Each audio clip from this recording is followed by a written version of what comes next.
Hello guys, welcome back to the channel once more. My name is Adam. In today's video, we are going to talk about Thomas Partey's move to Barcelona.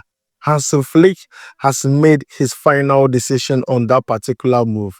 I'm going to tell you what happened. We're also going to talk about Fatwaku's recovery from ACL and also talk about Mohammed Kudus, a new statistic in the English Premier League amongst many others. But before we jump into it, don't forget to like, subscribe, and also turn on notification.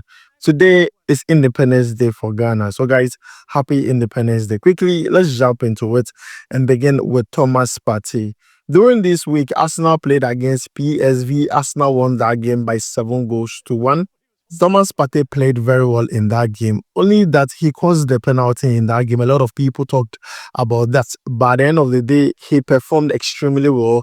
If you subtract that mistake he did in that game, causing Arsenal that penalty. But then let's talk about his contract extension. I've already said that Arsenal has presented Thomas Partey a 1-year contract extension. The player is waiting to deliberate on this. Now, he's receiving offers from Juventus and also Saudi Arabian clubs. Now, what we hear is that Thomas Partey's agent have offered the player to Barcelona, but then Hansi Flick has said no to Thomas Partey's agents. The reason is very simple. Hansi Flick wants to continue with the midfielders Barcelona have currently.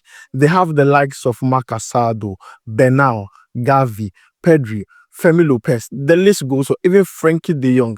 So you see why Hansi Flick has decided not to go the way of Thomas Partey. Looking at his age, looking at his injury history, Hansi Flick believes that these young players can play an important role or similar role to Thomas Partey. So his move to Barcelona is cancelled. But the good news is that PSG has joined the race to sign Thomas Partey on a free transfer if he decides not to extend his contract. For me, this is good for Thomas Partey. For now, you have 3 clubs interested in him: Juventus, PSG, and clubs from Saudi Arabia. If you were Thomas Partey, once again, what would you do? For me, you should go for the money. I mean, he's getting older. The injuries might come in the future. Why not secure your financial future now? But then if he goes to PSG, I mean, probably they might be able to meet his financial demands now. So guys, let me know what you think about this down below in the comments. I'll make sure to follow up on this and bring you more live here. Now, let's move away from Thomas Partey and talk about Mohammed Kudus. Now, Mohammed Kudus this season isn't going on well. But then there is a statistic that has Mohammed Kudus leading. Now, these statistics as players who have hit the woodwork the most this season in the English Premier League, and Mohammed Kudus is leading the charge. He has hit the woodwork this season 5 times. 5. That shows you how unlucky he has been this season. Imagine all those 5 balls that are hitting the woodwork end up at the back of the net. That means Mohammed Kudus would have been having 8 goals this season. So it shows you how unlucky he has been this season, between being the player topping players in the EPL who have been hitting the woodwork. I just hope that he stops hitting the woodwork and starts finding the back of the net. And this is the statistics that I want to bring to you, just so that you understand that it's not like he has lost form or anything. It's just like things are not working for him. We just hope that he ends the season well. Sometimes it's not how you begin, it's how you end it. The ends always justify the means. So we just pray that these few games that are left, Mohammed Kudus does wonders, and I believe he can still get it done. A crucial player for us as we prepare for the World Cup 2026 qualifiers. Now, moving away from Mohammed Kudus, let's talk about Abdul Fattah Ishahab. Now, this player got injured playing for the nationals in the Black Stars as we played against Angola in the AFCON qualifiers. Now, he underwent an ACL surgery and he's now recovering. But then we saw that he has changed his hairstyle. He went to dye his hair, and guys, we can see the video on the screen. Now, immediately he arrived at Leicester City Training Center, all the players started making fun of him, especially the Nigerian players. They told him that the hairstyle he did, if you go to Nigeria, those are the hairstyles their aunties have been making. So they have started calling him Auntie Fatah Ishahaku, Auntie Fatah Ishahaku. Guys, check out this video. Auntie right now, bro. Auntie? Auntie, yeah. Why auntie? Nah, you look like an auntie still. Why? Say that I look like artist. Auntie, you're not artist, bro. Auntie. Why auntie? So guys, you have seen the video. Let me know your thoughts about it down below in the comments. I'm just happy about this video, not because of the hairstyle, but because of how Abdul Fattah Ishahaku is recovering from that ACL. It is very important that our player continues to recover quickly so that he can return in time to help us go to the World Cup and also play for his club side. Now, moving away from Abdul Fattah Ishahaku, let's talk about Ibrahim Osman, who featured for final yesterday against Inter Milan in the UCL. Now, he's going to miss the second leg because of accumulated yellow cards. Now, this player played that game, but it was rather unfortunate they were facing a bigger and also a tougher opponent. They lost that game by 2-0. And I feel like he played his part. He played his bit. He's a very young player.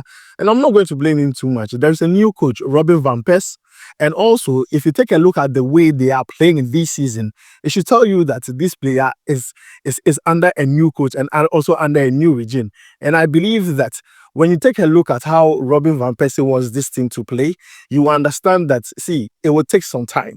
Because so far, they have not scored any goal yet since he took the helms of affairs. So for me, I believe that things will go on well for the player. It's just a matter of time. So for those who are saying that, oh, he did not play well against Inter Milan, he did not play against the team very well in the UCL, you need to understand there is a new coach. And even under the coach, the team has not scored a single goal. So guys, we are going to follow up on Ibrahim Osman's development at Feyenoord. He's on loan from Brighton and Hove Albion.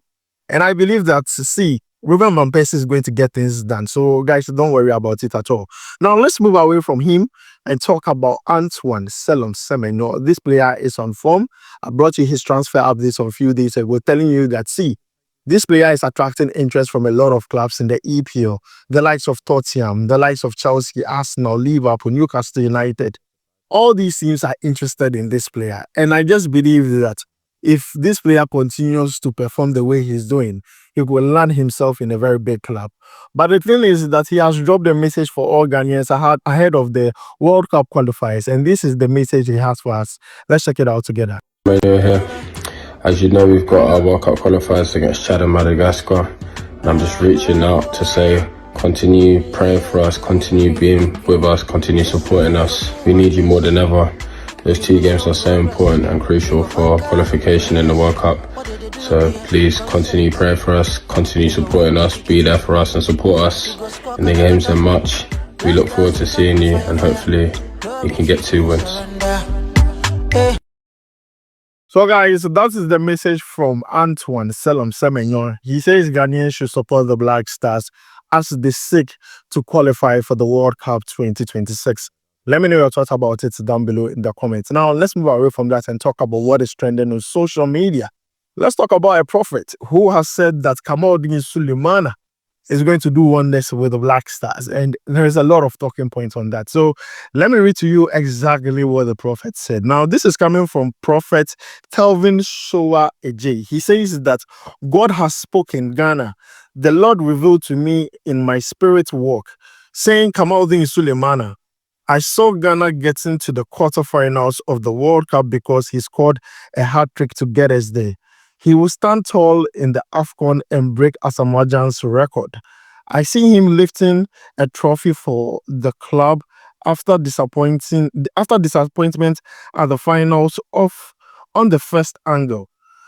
He will become the biggest news in African football from August 29th. The wave will begin.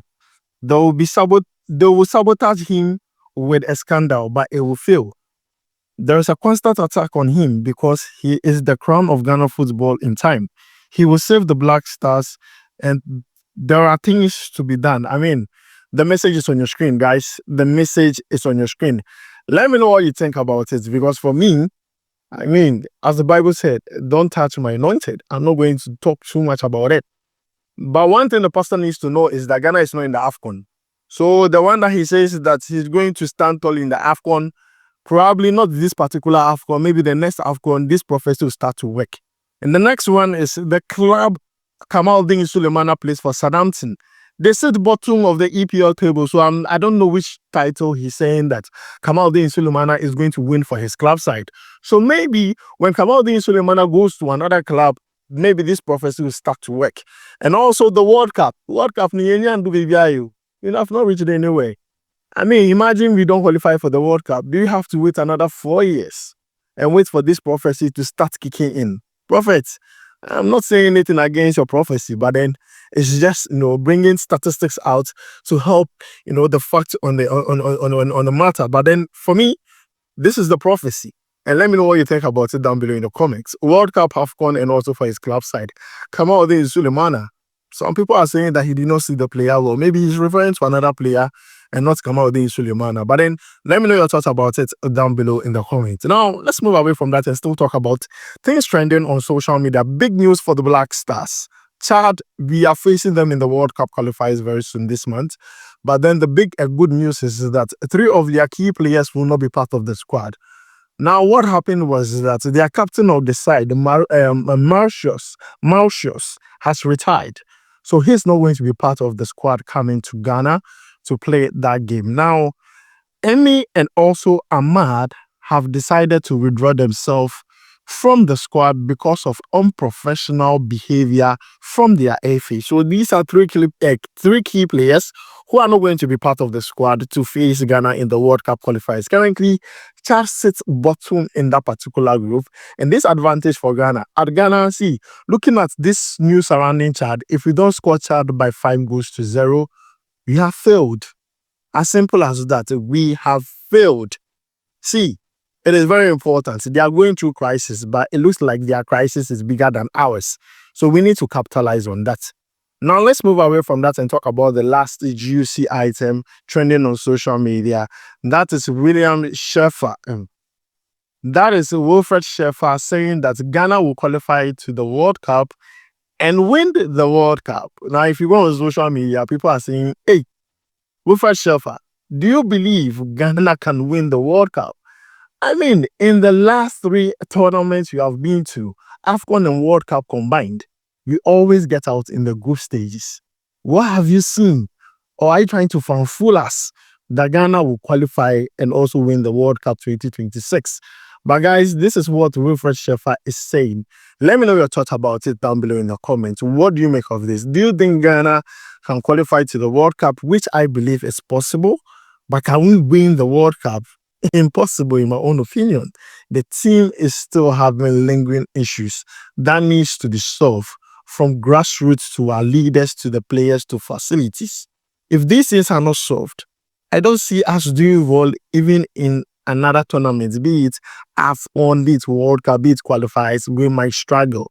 But then guys, this is the update I have for your life here. Don't forget to like, subscribe, and also turn on notification. My name is Adam. I'll make sure to see you in the next one. Charlie, go like.